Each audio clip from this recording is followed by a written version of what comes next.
पतंजलि योग सूत्र के पिछले 6 सूत्रों को पढ़ने के बाद में ओशो से कुछ सवाल पूछे जाते हैं और उन सवालों का वो जवाब देते हैं।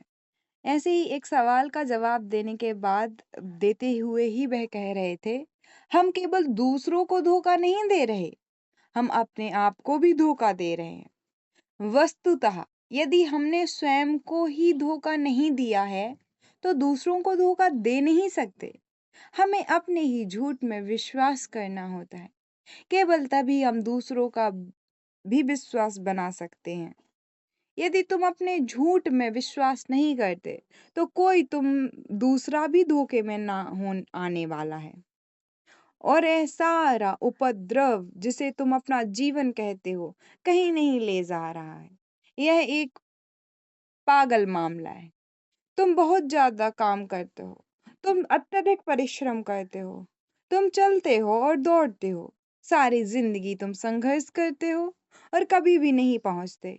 तुम नहीं जानते तुम कहाँ से आ रहे हो, तुम नहीं जानते कि तुम किधर बढ़ रहे हो, कहाँ जा रहे हो।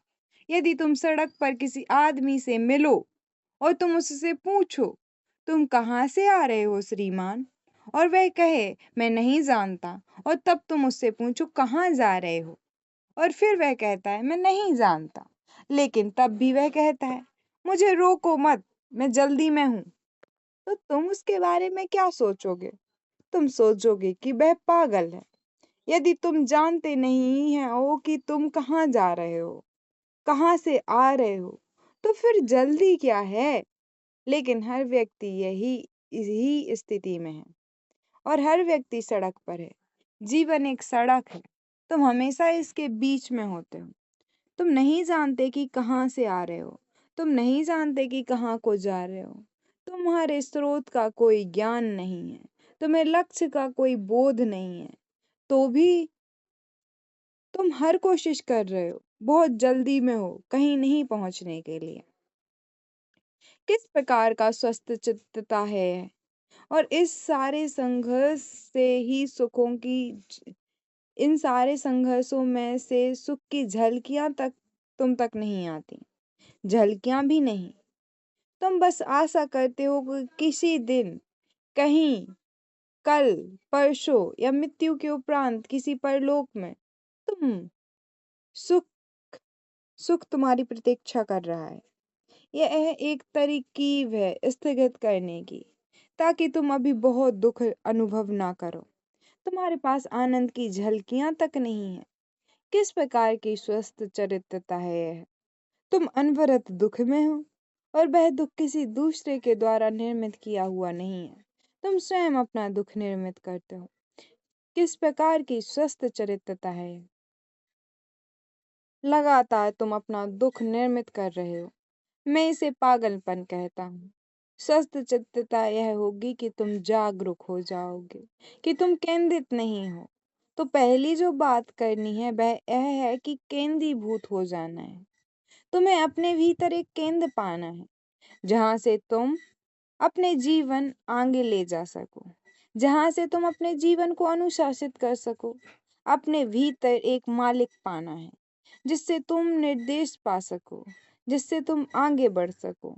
पहली बात है भीतर एकजुट और संगठित हो जाना है। और फिर दूसरी चीज होगी अपने लिए दुख का निर्माण न करना। उस सब को गिरा दो जो दुख का निर्माण करता है। वे सारे उद्देश्य, सारी इच्छाएं और आशाएं जो दुख का निर्माण करती हैं। लेकिन तुम्हें होश नहीं है। तुम तो बस दुख को ही निर्मित किए जाते हो। लेकिन तुम समझते नहीं कि तुम ही इसका निर्माण कर रहे हो। जो कुछ भी तुम करते हो, उससे भीतर तुम कोई बीज बो रहे होते हो। फिर पीछे वृक्ष आएगा। जो कुछ भी तुमने बोया है, उसी की फसल काटनी होगी। और जब भी तुम कोई फसल काटते हो, तुम वहां होता है, तो दुख वहां होता है। लेकिन तुम कभी विचार नहीं करते यह समझने के लिए कि बीज तुम्हारे द्वारा बोए गए थे। जब भी तुम्हें दुख होता है, तुम सोचते हो यह कहीं और से आ रहा है। तुम सोचते हो यह कोई दुर्घटना है या कि कुछ दुष्ट शक्तियां तुम्हारे विरुद्ध काम कर रही हैं। तुमने शैतान को निर्मित किया है, लेकिन शैतान केवल तर्क संगत बहाना है। तुम शैतान हो, तुम ही अपना दुख बनाते हो, लेकिन जब भी तुम व्यथित होते हो, तुम इसका दोष शैतान पर ही मर देते हो कि वह शैतान कुछ कर रहा है। तो तुम अपने मूर्खतापूर्ण जीवन शैली के प्रति कभी जागरूक नहीं होते हो, या तुम इसे भाग्य कहते हो, या तुम कहते हो कि विविध विधाता का खेल है। लेकिन तुम इस बुनियादी तथ्य को टालते जाते हो कि कुछ भी तुम्हें होता है, तुम ही उसका एकमात्र कारण हो, और कुछ भी आकस्मिक नहीं है। हर चीज का कारण होता है, तुम हो वह कारण। उदाहरण के तौर पे, तुम प्रेम में पड़ जाते हो। प्रेम तुम्हें एक अनुभूति देता है, एक अनुभूति की आनंद कहीं पास ही है। तुम पहली बार अनुभव करते हो कि किसी के द्वारा तुम्हारा स्वागत किया गया है। कम से कम एक व्यक्ति तुम्हारा स्वागत करता है। तुम खिलना शुरू कर देते हो। केवल एक व्यक्ति द्वारा तुम्हारा स्वागत करने से, तुम्हारी प्रतीक्षा करने, तुम्हें प्रेम करने, तुम्हारा ध्यान रखने से तुम खिलना प्रारंभ कर देते हो। लेकिन ऐसा केवल आरंभ में होता है, और फिर तुरंत तुम्हारा अपना गलत ढांचा कार्य करने लगता है।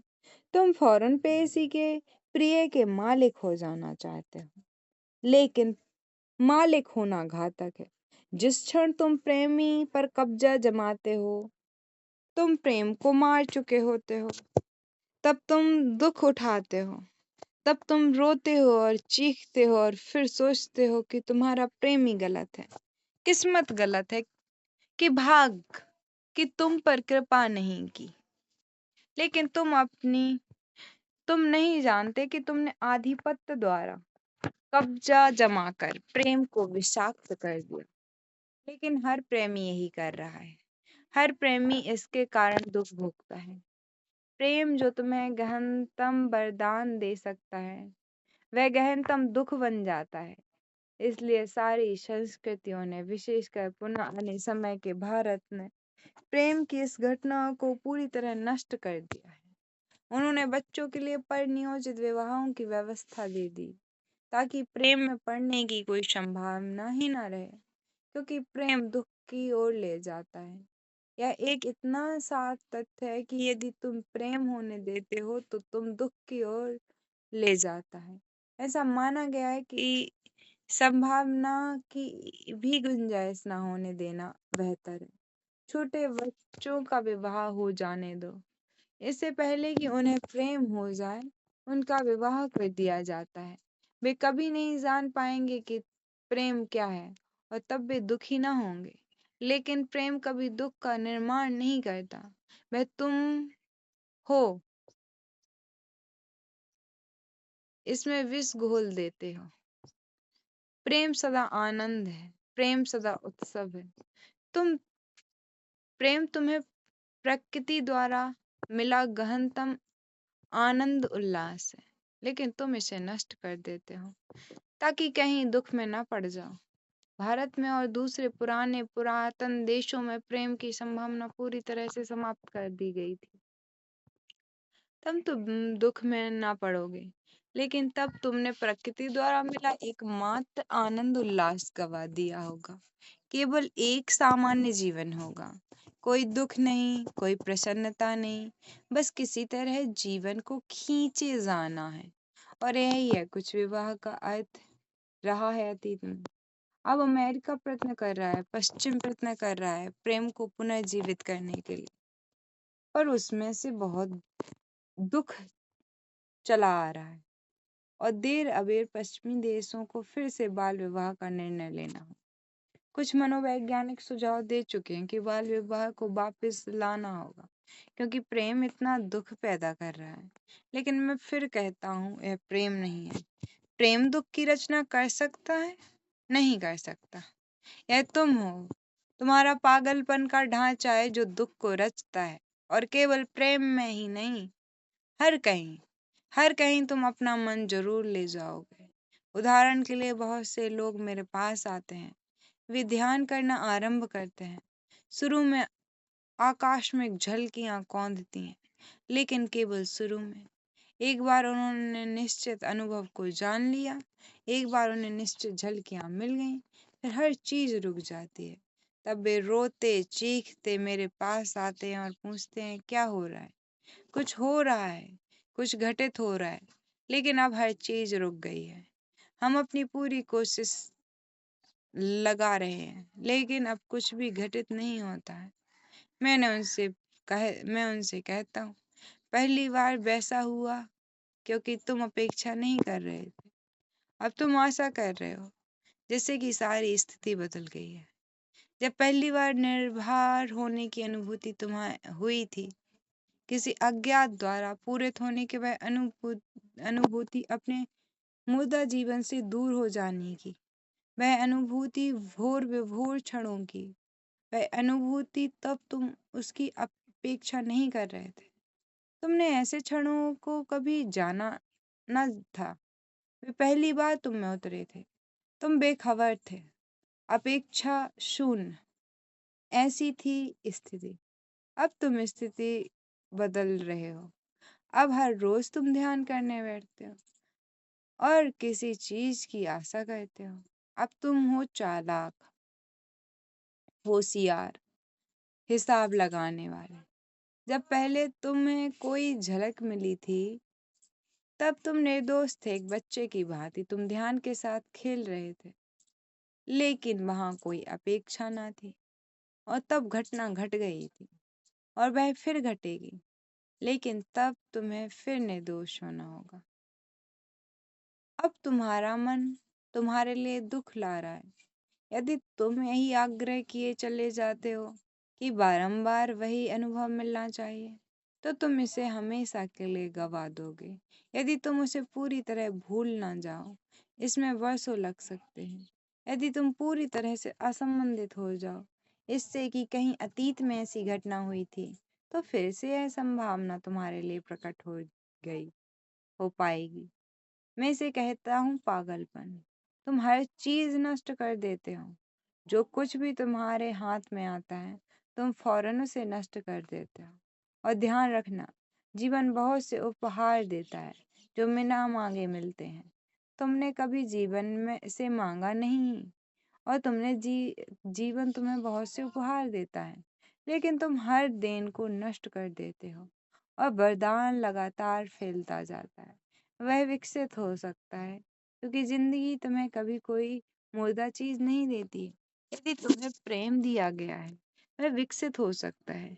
वह अज्ञात आयामों तक विकसित हो सकता है, लेकिन पहले ही क्षण से तुम उसे नष्ट कर देते हो। यदि ध्यान तुम में घटित हो गया, तो उसे भूल जाओ और केवल धन्यवाद अनुभव करो। उस दिव्यता के प्रति केवल कृतज्ञ अनुभव करो और अच्छी तरह से याद रखना कि तुम्हारे पास उस सब पर दावा करने की क्षमता नहीं है। तुम्हें किसी भी तरह से अधिकार नहीं दिया गया है उसे पाने का। वह एक देन है, भगवता का एक प्रवाह है। उपलब्धि को भूलो, उसकी अपेक्षा मत बनाओ, उसकी मांग मत करो। अगले दिन वह फिर आएगा, कहीं ज्यादा गहरे, ऊंचे, विराट रूप में। वह फैलता चला जाएगा, लेकिन हर रोज उसे मन से जज्जा को जाने दो, इच्छा को जाने दो। संभावनाओं का कहीं कोई अंत नहीं है, वह असीम है। ब्रह्मांड तुम्हारे लिए आनंद मग्न हो जाएगा, लेकिन तुम्हारे मन को मिटना ही होगा। तुम्हारे मन का एक पागलपन है। इसलिए जब मैं कहता हूँ कि केवल दो विकल्प हैं, पागल या ध्यान, तो मेरा मतलब है मन और ध्यान। यदि तुम्हारा होना मन तक सीमित रहता है, तो तुम पागल ही रहोगे। जब तक कि तुम मन का अतिक्रमण नहीं करते, तब तक तुम पागल का अतिक्रमण नहीं कर सकते। अधिक से अधिक समाज के काम चलाऊ सदस्य हो सकते हो, बस इतना ही। और तुम समाज के काम चलाऊ उपयोगी सदस्य हो सकते हो क्योंकि वह सारा समाज तुम जैसा ही है। तुम कोई पागल हर कोई पागल है, इसलिए पागलपन सामान्य स्थिति है। होश में आओ और मत सोचो कि दूसरे पागल हैं। गहराई से अनुभव करो कि तुम पागल हो और इसके लिए कुछ करना ही है। तत्क्षण संकटकालीन स्थिति है। इसे स्थगित मत करो, क्योंकि एक ऐसी घड़ी आ सकती है जब तुम कुछ नहीं कर सकते। शायद तुम इतने पागल हो जाओ कि तुम कुछ भी करने योग्य ना रहो। अभी ही तुम कुछ कर सकते हो। अभी तक तुम सीमा में हो। कुछ किया जा सकता है, कुछ प्रयास किया जा सकता है, ढांचा बदला जा सकता है, लेकिन एक घड़ी आ सकती है जब तुम कुछ कर नहीं सकते, जब तुम पूरी तरह से टूट फूट जाते हो और तब तुमने होश भी गंवा दिया। यदि तुम अनुभव करते हो कि तुम पागल हो, तो वह बहुत आशापूर्ण लक्षण है। यह संकेत है कि तुम अपनी वास्तविकता के प्रति सचेत हो। द्वार वहां है। तुम वास्तव में स्वचित्त हो सकते हो। कम से कम इतनी स्वचित्तता तो वहां है कि तुम स्थिति समझ सकते हो। तो ये था हमारा पहला सवाल, जिसमें कहा गया है कि कहाँ तक पहुंच सकते हैं, और अगर कोई पहुंचा है तो कहाँ तक पहुंचा है ध्यान और पागलपन में। ठीक है।